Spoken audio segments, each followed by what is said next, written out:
मी सुनीता संग्रामसिंह राजे घाटगे, सातारा जिल्हा अध्यक्ष व ग्राहक पंचायत महाराष्ट्र कोषाध्यक्ष आहे।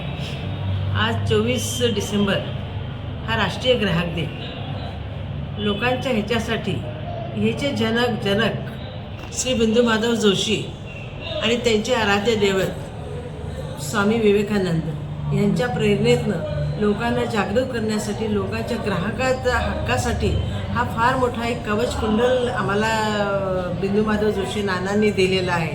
पण त्याचा वापर फार कमी प्रमाणात होतो आणि लोक जागृत होत नाही। शासन एवढं ग्राहक जागरूक करतं, पण लोकांचं पण कर्तव्य तेवढंच आहे की त्यांनी हे जागृत झालं पाहिजे आणि आपल्या हक्कासाठी आपला देश समृद्ध केला पाहिजे। धन्यवाद। संजीवनी गजानन पट्टेबहादूर, प्राध्यापिका, महिला कॉलेज, पंचायत समिती कार्यालय आणि ग्राहक मंच आणि महिला महाविद्यालय यांच्या संयुक्त विद्यमाने आज 24 डिसेंबरचा जो ग्राहक दिनांचा कार्यक्रम झाला, या ग्राहक दिनानिमित्त आमच्या विद्यार्थ्यांनी पथनाट्य सादर करून ग्राहकांची जागृती करण्यासाठी प्रयत्न केलेले आहेत। त्याचप्रमाणे ग्राहक दिनानिमित्त मी सर्वांना शुभेच्छा देते।